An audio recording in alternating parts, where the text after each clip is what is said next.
Hello, hello. Get this baby adjusted here. Good morning. It is Wednesday, January 27th, 2021. I am Wendy, and welcome to our Lunch and Learn. Do you know how long you'll be here? About an hour. An hour? Uh-huh. It's just because they don't like anyone parking more than an hour unless you're shopping or something? Well, I am going to go to Ralph's. Okay. Okay. Just to make sure because, I mean, trust me, they caught me. That's Okay. the only reason why I'm here. Okay. Thank you. I've seen this van parked here more than... No, you haven't. This is my first time being here. No, I'm saying I've seen you here for a while. That's why I've been here about 20 minutes. I haven't told you anything. That's why. Okay. Yeah. This is the first time. I'm Okay. just being nice. All right, I appreciate it. Yeah. Thank you. Yeah. Well, they drive me nuts. Did I get my hair done? I did not. I just decided to wear it down. They drive me crazy here. I mean, it's like if you're parked more than 15 minutes somewhere and you're not spending money, it's like move, go. It's insane. So we're talking about mental wellness trends for 2021. And I think that it's going to be an interesting year in regards to our mental wellness because there's still just a lot going on. We are still trying to recuperate. Really not even recuperate. We're still trying to get through the pandemic, whatever that's going to look like. And that's going to have some serious ramifications for us all. So let's kind of dive in. I am a whole person therapist, meaning that I look at all aspects of a person's life in order to work with them and to support them. So that means diet, that means movement, that means stress management, that means sleep, that means anything connected to your mental wellness, spirituality, money, finances, all of that is very much connected to our mental wellness. So that's kind of the perspective I took for being able to talk about some mental wellness trends. So first and foremost, I was looking on Forbes, and it looks like virtual is here to stay. Remote, everything is here to stay. So working from home, and it looks like about upwards of half of jobs are going to continue to allow people to work remotely even once we get post-pandemic, which proves the whole concept that there can be some flexibility in folks that are working from home. But that worries me. That worries me a little bit because when people are working from home, they're struggling with honoring boundaries and being able to do self-care and having a regular work schedule and those rituals and the social interaction that people gain from going into an office setting. So even though there's the pro of being able to have that remote setting and being able to be virtual, there's still that negative aspect that has to be intentionally monitored and taken care of. So we've got we've got virtual workouts. More people are doing like yoga and, we've always had good morning. We've always had YouTube and that kind of stuff, but like that is going to be the norm now, is like virtual working out, virtual yoga. And again, I think there's pros and cons, is that there's the convenience factor of it, but then we're missing the social interaction piece, which is a very important piece of our mental health. So again, it's going to have to be about people being intentional. Telehealth is definitely here to stay. Teletherapy, telemedicine, where people are able to get online and are able to talk to our doctor. Again, I think that's a wonderful thing. It's convenience, but sometimes you need to be able to go in and you need to be able to speak to a physician. Like an example of that would be, what if someone's in a domestic violence situation? Or what if somebody is like, in an immediate like suicide ideation space? Like they need to be able to go in and like have that human connection. So it's a great thing, but it's definitely a double-edged sword. So remote is the thing. That's virtual. We're going to be doing everything virtual. And this is according to Forbes. So employee mental health will get priority. And I definitely can attest to that. So I also utilize and support people that are in EAP programs, which is an employee systems program. And I think that my clients have doubled from that pool of people. And it's not so much like, my prediction would be anxiety, but it's not. It's definitely some other stuff going on that I'm going to talk about in just a little bit. So employee mental health will get priority, but I think that's a conundrum. That's going to be this maze of trying to get through, because on one hand it's a priority, but on the other hand you've got employees, and again, I'm hearing this a lot of, I just roll out of bed and get on my computer. So there's like no morning ritual, there's no morning intentional steps that you're doing, there's no self-care. I'm just rolling out of bed. I have to get logged on at 7:30, so I'm rolling over at 7:20, maybe brushing my teeth, maybe going to get a cup of coffee, and I'm getting right online, and I'm sitting in bed for the duration of the day while I am online. So we're skipping lunch, we're skipping breaks, we are not honoring boundaries and that work schedule. So I think employees probably are happy because I think they're getting more productivity, or maybe what they perceive as more productivity. I think it's going to be more time, but is it really like a quality amount of time that their employees are putting into the clock? So yes. So Bailey says that was a major struggle as a virtual college student last semester. Absolutely. There are a lot of people that thrive and need structure and rituals. As human beings, we all need rituals. We are a ritualistic society and beings, and that's just innately in us that we do rituals. And because rituals bring us safety, rituals bring us comfort, we know what to expect. Routine is everything. I agree, Bailey. Absolutely. So unless you're an incredibly disciplined person, and unless you are someone is really adamant about being able to, and adamant, not rigid, different things, but that you are extremely adamant about being able to maintain some sense of normalcy, and that's really not a word I like to use. I think everybody's normal is different, but I think is applicable in this situation, is that when you have folks that are telling me you're rolling out of bed at 7:20 to clock in at 7:30, and that normally you would clock out at 4:30, but you're noticing that you're staying a little bit longer to make sure all your emails are answered, and so by 5:30 or 6, and especially if you're somebody that's on salary, that's very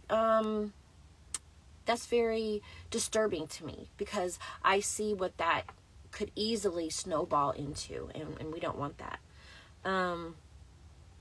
So if you do have an EAP, absolutely utilize your EAP provider. That's an employee systems program. That means that usually there are a certain amount of sessions available to you, mental health wise. You also have like attorney access to an attorney, sometimes financial planning. There's a lot of stuff that are involved in EAPs, and a lot of times people don't take advantage because they don't know. So check that out for sure. Forbes is also predicting that there's going to be a shift in healthy lifestyle changes. I think we all have a little bit of COVID going on. The statistics are that 71% of people have gained weight. So let's stop and think about what that means. If we've all gained weight, unless you have an incredibly strong, healthy sense of self, that is going to really impact your self-esteem. That is going to impact your perception of self. Even with the strongest mental place, that's going to be a struggle. Because let's face it, we are a society that values the aesthetic features of, good morning, the aesthetic features of the outside of what we look like. We know women have been objectified for a really long time. So how thin are we? How tighter is our skin? How muscular and how chiseled are we? Good morning. And so all of those things are going to contribute to the decline of your self-esteem, because you've gained these COVID pounds. And let me tell you, the older you get, the harder it is to get that damn weight off. I'm 52 years old, And I have a pretty strong sense of self, but I know I've probably gained about 10 pounds with the COVID snacks, because it's like I don't have anything else that can bring me pleasure, or I have very limited pool of things that can bring me pleasure, because I can't go do the things I normally do. I can't spend time with the people I normally spend time with. Hell, even dating is impacted. COVID has killed the whole concept of Netflix and chill. You know, there is no judgment from me whatsoever. People's sexuality is their own business. And if you meet somebody and you decide that you want to go and hang out with them, and there's somebody new, I mean, that's coming to an end, at least for those of us that are worried about being exposed to the virus. So there's this whole domino effect and this whole snowball effect that's happening from this. Forbes is also saying there will be emphasis on compassionate leadership. And does that mean that they're going to be more flexible with people in terms of scheduling? Does that mean they're going to be more in tune and empathetic with people that are struggling?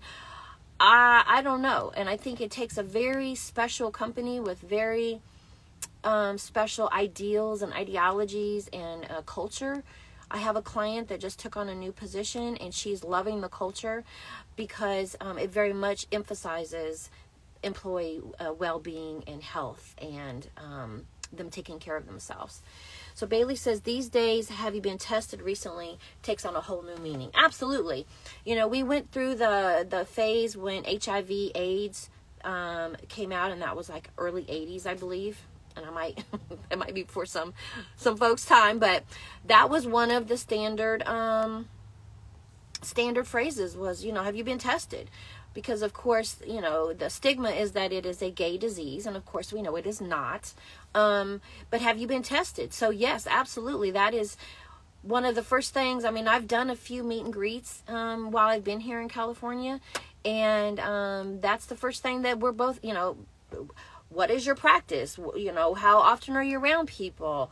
Have you been tested? Are you taking the vaccine? And so, yeah, that's like, takes on a whole new meaning. You are so right. And again, like, what does that do to self-esteem? So, you know, you've got those COVID pounds, and it just does that snowball effect that's going to go into other things for sure. And then going over to Verywell Health. I love this website, verywellhealth.com. It has so much information.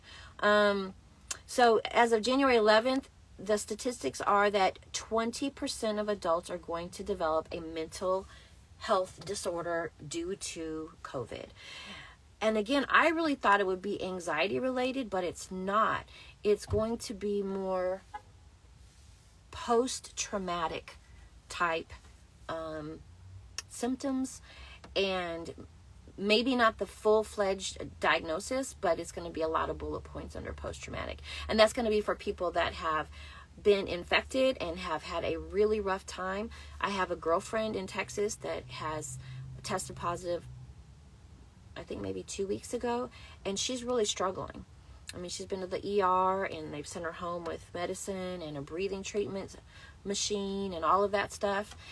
And she's really struggling. So I can see that there could be some PTSD. And then if you compound that with like people of color who already have racial trauma, or if you've got people that are in a, ableism, that are struggling and maybe don't have full use of their bodies, it's just going to really snowball. So this whole concept of 20% of us having, and that's on top of those of us that have already are part of the statistics. I mean, that would be me for sure.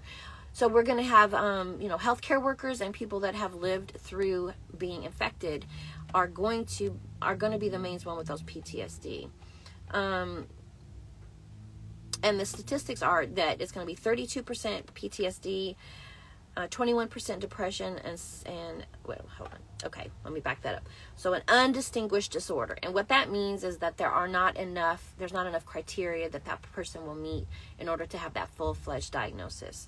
So 32% of people will be undistinguished disorder. So they probably have like a hodgepodge of different symptoms. And then PTSD is 21%, depression is 17%, and anxiety is 12%. So you just think about it. Folks that are living with PTSD, that maybe they're not connecting the dots like that. And most people don't. If you have not had a super big trauma like some kind of like violation or death or murder, break-in, something like that, most people do not make the connection that they have got PTSD. Because again, we've been trained in our society that big traumas are the ones that cause the PTSD, but we forget about the little traumas. And it's that whole death by 1,000 cuts every single day that you deal with that stuff. You know, ask your black and brown friends what that feels like to have those little traumas every day. And that's what we're going to be facing with COVID, and people that have had it, lived through it, healthcare workers that are exposed every single day. I can't even imagine being a healthcare worker and you're seeing people that are dying every day, that are struggling to hold on to life. You know, people that, you know, when you're in a service industry, there's a certain level or expectation of what that quality of service is going to look like. And you've got people in hallways, in gift stores, and the chapels of hospitals because there's no room. And that's going to have an impact. So then you have that impact on our nurses and our healthcare providers. How does that impact their quality of care? There's going to be a lot more instances of like compassion fatigue, adrenal fatigue, and those very persistent chronic illnesses that come from not managing mental health issues when they come along and just kind of stuffing them down into a laundry basket. Let's see here. One of the trends is also that it's going to be tough for folks to be able to untwine like physical stuff versus mental health stuff, and being able to understand the differences and how they're enmeshed together. And that's going to be interesting because, again, as someone that believes in a whole person perspective and a whole person treatment plan, I very much understand that those all impact each other. But when you're working with a doctor who's working from a disease model, which means they're trying to fix you, they're trying to work on the symptoms and not necessarily get down and drill down to the cause, that could be an issue. You know, lots of people struggle from sleep, not because they're insomniacs, but because there's usually a reason. And a lot of times that's mental health reasons. So being able to decipher and go through those mental health reasons versus physical reasons, that's going to be interesting as we move forward. Going back to weight. So if you are gaining weight, you've got those COVID pounds that you've taken on, and you're not proactive about getting them off or about really changing lifestyle habits and like, okay, no more bags of Cheetos at home. I can't do it. No more containers. You know, mine is Oreos. No more of those. It's crazy because Oreos are actually a vegan cookie.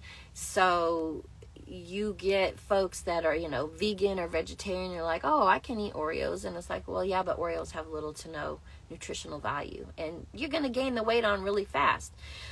So when you gain weight, what's some of the things that happen? You know, high blood pressure, blood sugar regulation becomes off, sleep disturbances happen, cholesterol goes up. You know, so then when you start that, then you start having achy bones and joints, headaches. I mean, it's just, again, this very much of a snowball effect that happens. So folks that have gained weight and they're not like actively trying to get it off, that's going to be interesting to see how that progresses as we get through the year. Very Well Health is also talking about that folks are being more intentional about getting their steps in. You know, everybody's got a Fitbit. I had a Fitbit for a while, and it was probably right at the beginning of when I was beginning to work on my health issues, and I was utilizing it to track my sleep. And that thing caused me more distress and more anxiety than the lack of sleep did, because the first thing I was doing was checking my tracker, and okay, I had 26 sleep disturbances. So now in my mind, I'm like, okay, I didn't sleep well, which of course translates into what? That's what I believe now. And so I'm going to have those beliefs and those actions that go along with I didn't sleep well. So I ditched the fitness, the tracker, And I just went with being able to journal old-fashioned way, pen and paper, being able to be intentional about understanding, like if I woke up but I was able to go right back to sleep, that was okay, because the important part is being able to get into that deep REM sleep, that deep delta sleep. That's what we want.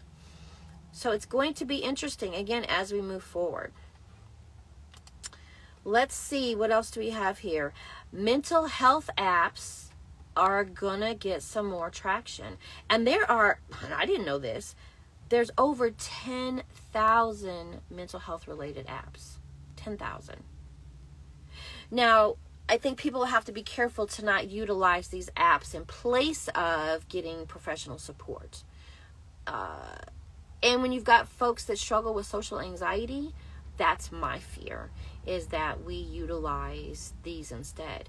Now, BetterHelp, Talk Therapy, or Talkspace, they're out there. I'm not a huge fan of those platforms. I was on BetterHelp for probably about a year, about 5 years ago, maybe not that long.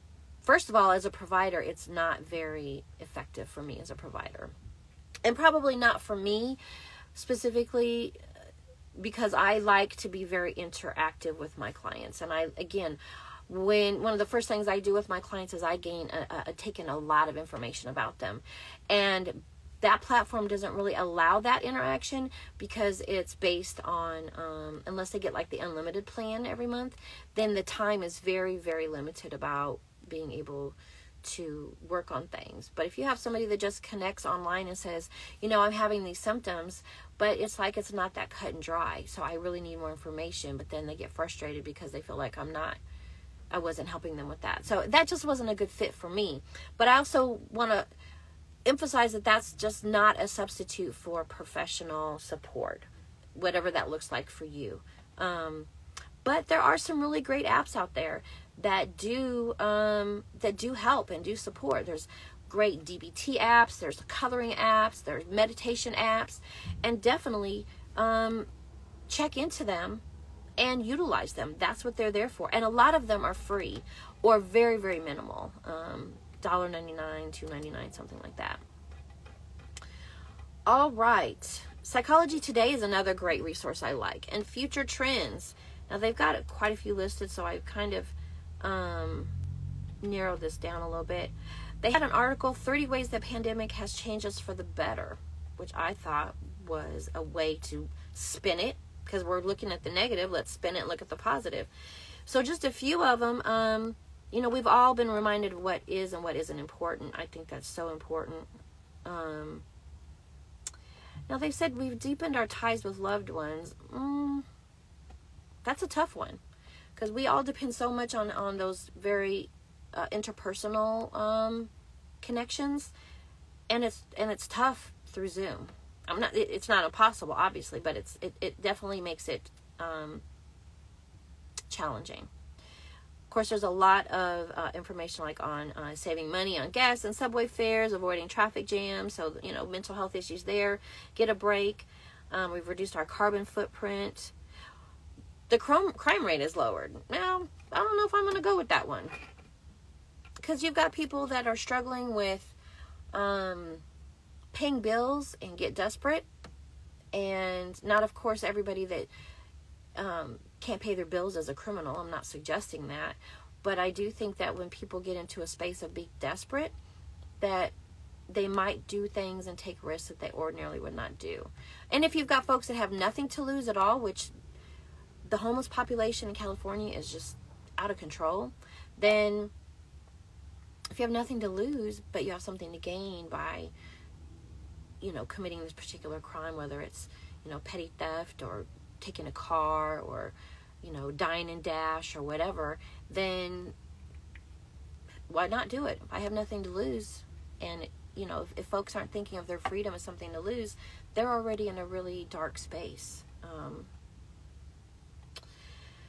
Man, this is true. We've definitely figured out we need to be better prepared for future crises. And I think that's on a personal level, like making sure we have Like, who would have known toilet paper would be such a high commodity at the onset of this? I can think of 1,000 other things that should be more important than toilet paper, but what do I know? But I do think it has encouraged people to think about being able to move into the future with being more prepared and more proactive, and I do think that's very positive. We've reconsidered our priorities in life. New appreciation for the simple ability to be with other people. Absolutely. I think we've taken that for granted and taken that as something that we're always going to have, is being able to be with our people. And, you know, you see older people that are in homes that are struggling because they're not having that interaction with maybe grandbabies that keep them hopeful and alive and curious and young at heart. That's going to be interesting to see what that trend is this year for, you know, people that are older and maybe dying from non-COVID related, and what was the impact of their social isolation that contributed to that. If you're somebody that likes research, there is a ton of research opportunities for this year. So Psychology Today said, we've acknowledged that toilet paper is without question our most essential service. There you go. All right. Substance abuse. Man. Definitely a ripple effect on addiction. You know, on social media, you see all the memes and the funnies about the drinking the wine. And that is super concerning. Super concerning. You know, if you want to have a glass or two of wine, you know, like with dinner, no problem. But the issue comes in to when you begin to have wine as your mechanism to get sleepy and to go to bed and to try to rest. Because contrary to popular belief, alcohol does not make you sleep better. Now, it's a downer, so it will absolutely get you more sleepy, but at the end of the day, it's going to inhibit that deep REM sleep. And if you're doing that on a regular basis, guess what begins to happen to your mental health? It begins to plummet and go downwards. So some of the statistics. So between February and March of this year, and let me see, when was this written? That was written in 2020. So between February and March of 2020, there was a 34% increase in prescriptions for drugs like Xanax to treat anxiety. Now, we don't have to use Xanax to know that that's an addictive prescription.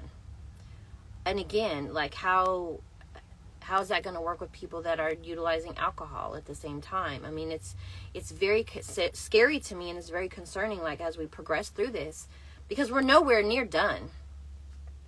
You know, I think that this whole year is going to still be very much about distancing and maneuvering through, especially with hearing about the variants that have developed that are supposed to be more contagious. I think there's one in Britain, one in Africa, in South Africa, and that's concerning because, I mean, I think the one from Britain has already made its way over here, and what's that going to look like? So for folks that are getting these vaccinations, is that going to cover them in terms of these more contagious variants? I don't know. Let's see. Alcohol. Is there a number on here? So as of April of 2020, alcohol intake increased in terms of the number of drinks per day, and a lot of reports of binge drinking. Now, there's no number attached to it, it just says increased. Opioid crisis is that at least 40 states have seen an uptick in the number of opiate overdose fatalities. And it's just going to keep going, because people don't just say, oh, I'm going to just use this drug, because part of the chemistry and the addiction and what that looks like in your brain is that you are looking for that next high that's going to surpass the one that you already had. And you just keep going. And I mean, I've seen it in my family. I had an aunt that OD'd on heroin. She struggled with that addiction her whole life. And that's That's one of the worst ones you could ever have. Meth and heroin, in my opinion, from people I've talked to and seen. So Psychology Today also says that there is going to be an increase in anxiety disorders, specifically OCD. And that's going to be attached to the concept of like germs and catching things.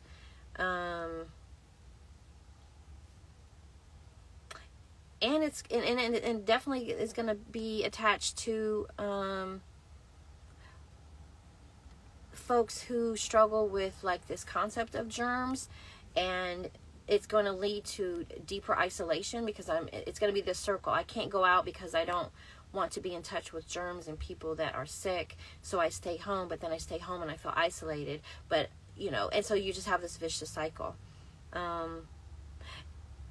And also it says, Psychology Today says that folks that maybe never displayed those OCD symptoms are now folks that have anxiety can kind of morph into that space. So you got some agoraphobia that might start kicking off. And again, this is all interesting stuff. And from a research perspective, being able to figure out where we go is going to be interesting. All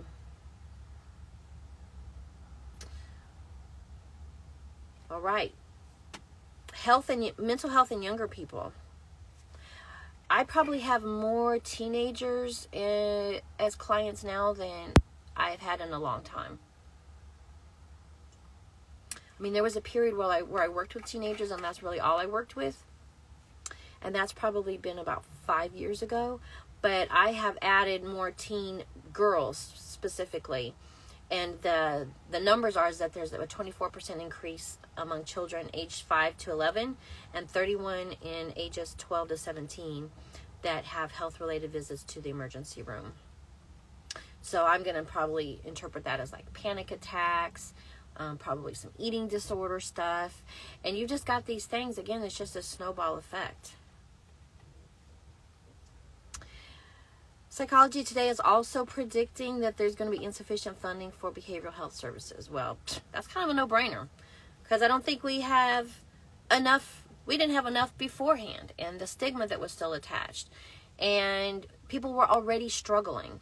So it's going to be, again, I keep saying it's going to be interesting to see how this plays out.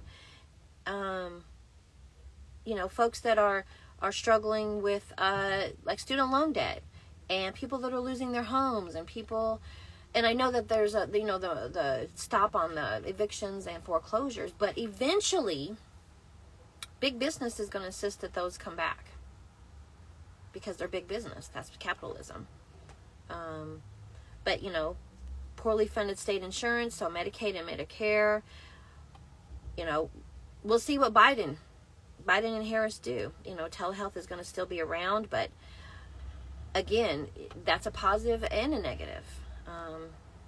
Cutbacks in mental health departments. I mean, we're spending trillions of dollars on a stimulus package. Where do you think that money's coming from?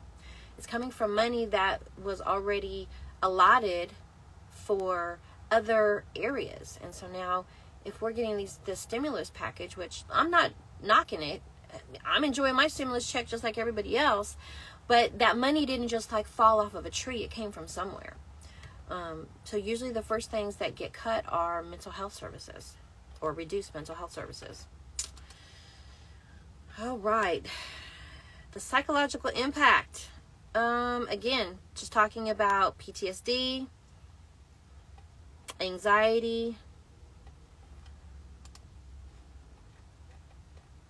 Mind Body Online. This is another site I really like. Now they're talking about touchless spa services. Now, how do you do that? How do you have a touchless spa service? So I'm a person that loves massages. As someone with fibromyalgia, massage is critical to me feeling pretty good. And I haven't had a good massage since August. And I can feel it. I can feel it now. I do take a tennis ball and I put that between me and the wall, and I can give myself my own massage. But there's nothing like getting naked and getting under that sheet and someone just rubbing on your body without any expectations other than to get paid. So no touch spa massage. I don't know how that's going to work. Virtual fitness is here to stay. Absolutely. I think it out. Snackable workouts will continue to hit the spot. Okay, so a snackable workout is a workout that is 30 minutes or less. I like that. That's cute. So I do snackable workouts all the time. I do probably 10 or 15 minute workouts a couple times a day. And they're on YouTube. There's a slew of 10-minute workouts on YouTube. Daily OM, they're on Facebook all the time. And I love that they have classes that they offer, and that you're able to choose the amount that you want to pay for it. I saw one last night that was like crunchless core work. So it was like doing core work standing up, and that the payment options were like $15, $35, and $55. And they just leave it to people's honor to pay what they feel like it's worth and or what they can afford. And they've been doing that a long time. And I love that. So I'm probably going to get that because it's 10-minute crunchless core workout. And I definitely need that. My core is garbage. Let's see. So 2021 is going to be the year of overcoming fitness fears. 60% of Americans say they're more focused on their health and wellness, and that the pandemic has made them realize they need to be healthier to withstand disease and illness. And I think that's great, but working out also has to be accompanied by like other healthy lifestyle choices. So you can work out, but then if you go eat that bag of Cheetos, it kind of voids it out. I mean, you get the benefit of working out, but you're still getting the garbage in your system. So again, it's about balance and moderation. Because trust and believe, I have my source of Cheetos or whatever I'm eating as well. Trader Joe's has got these boxes of chocolate covered toffee. It's just not fair. And they're probably, if you ever had a Heath bar, they're probably like 2 inches big. And so they've got like a dark chocolate covered one and a milk chocolate covered one. And I think the serving size is like 2 pieces. And so I got a box of those for a couple of weeks. And I was just sticking to the serving size. I was doing that. Of course, I was having an extra every now and then. And I just like, you got to stop, Wendy. You got to stop it. Because at the end of the day, man, I'm too short to be carrying a lot of extra weight. My joints and bones are like, get it together. Get it together. So now that we've talked about all the trends and what's happening, I think another trend is going to be that people are ordering those pre-prepared box foods in. I was talking to a client, a couple last night, and Purple Carrot, I think is one. It's like a vegan box that comes in. They say it was super good. But I think that's going to be a trend for people that maybe aren't going grocery shopping as much, or they just want it to be simplified, that they have these pre-packaged meals that you just unpackage them and cook them. Meal prepping. I have a girlfriend that does meal prepping, and she said that her business has skyrocketed, which is amazing to me. So having these convenience of food already put together, I definitely think is going to be a trend for sure. So we've gone through a lot of negatives, and it's easy to just walk away and say, like, what are we going to do now? One of the things that I really talk about a lot with clients is being intentional. Everything, you have to be intentional about it. And I have to catch myself too. I was soaking my feet the other night, and I had my tablet was streaming. And I said, let me turn my tablet off and let me read while I'm soaking my feet. So it's about being super intentional about, and I truly believe having like these multiple layers of self-care at the same time, because then you get the benefit of these different things, but instead of it being an hour, it's 15 minutes. But you've done each one for 15 minutes. So, I don't know, do the math. We'll see what that works out to be. But being intentional. So, going back to the person that's rolling out of bed at 7:30, Bailey, you said it great, is that routines are important and structure is important, and we have to keep those in place. It doesn't mean we can't be flexible or spontaneous. It just means that we have to, more days than not, we have to be intentional about how we're spending our time and what we're filling our time with. And are we filling our time with really healthy stuff that's going to contribute to our health and wellness? Or are we filling it with fluff that does nothing positive for us or does negative stuff for us? So that means being intentional about being mindful and being intentional about what you're eating. It's okay to have a cheat day. Absolutely. Or a cheat meal. But it's important to be able to get back into that routine and not stay gone too long. Because you know how easy it is. If you fall off the wagon one day, it's easy to be like, I already screwed up for today, so the rest of the week is shot to hell, and I'm just going to start over on Monday. But how often do we really start back on Monday? I have to ask myself that. Consistency is a struggle for me. That's why it's my word of the year is consistency. So being intentional, all of the things that we discussed and the statistics, yes, they are a bit heavy, but it's about awareness and it's about being informed and educated. And that's the important part of this, is that if you know that you are prone to do certain things that might not be on the healthy side of life, be proactive in making sure that you are setting yourself up for success. Like the toffee. I would love to be able to have that toffee in here and be able to only have that maybe a couple times a week, and that box lasts me for a month. That's not realistic for me. Sugar is the drug of choice for a lot of people, including me. I had my alcohol stage, and that's done and over with. I've never really dabbled in any other drugs. I've tried cannabis, wasn't for me. So my drug of choice is sugar. And it'll take you down a rabbit hole real quick and fast, where you wake up and you don't know how the hell you've gained 30 pounds and how am I going to get this off? And again, at 52, it's a little tough to get the weight off. So I don't really focus on the weight anymore. It's just about healthy choices. Speaking of, I got my skates in. Let me show you my skates. Here's the Calm box. I'm going to do an unboxing of this, and I've got another one coming on February 6th. Ladies Night In. We'll do live through Google Meet, so similar to Zoom. I got these online, but look at my skates. Like, how cute are these? Aren't those cute? So they're like a purple holographic, and I'm going to get wheels that light up. I am so freaking excited to try these out. Of course, now it's raining crazy in California right now. So it might not be this week, but it will happen. And I'm going to get a bike. Aren't those cute? I love them. And I'm going to get pom-poms on the top. I don't care if it makes me look like I'm 17. I'm going to do it anyway.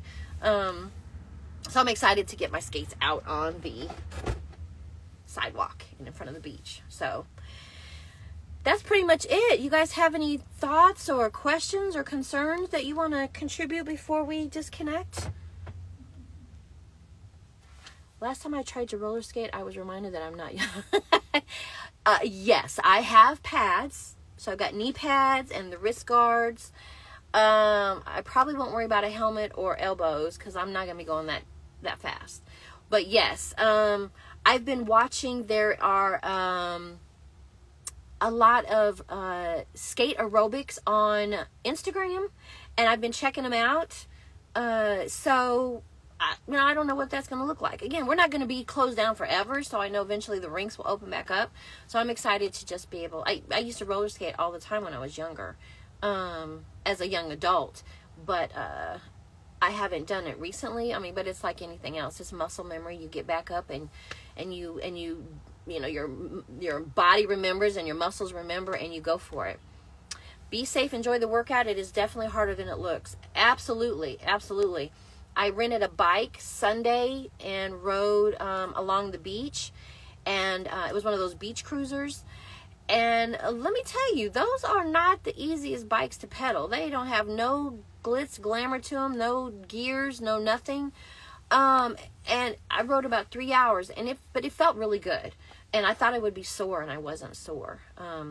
But I just enjoyed riding along the beach, and the beach is the happy place for me. It makes me feel really good, and that's probably what's really helping me get through all of this, is that I'm able to touch into that spiritual space, being by the water all the time. So, well, that's it. February is going to be about the month of love, and I've got topics I need to get posted, and we'll be talking about some different things around love for the month of February. And that's about it. So thanks for tuning in and supporting. As always, I have a small group, but I'm going to spoil and nurture those that do tune in, and we just keep growing this thing and building community. So if you know folks, tell them to hop in and take a listen, and be part of our community. Thank you. Have a good one. You too, sweetie. Take care, everybody. Bye-bye.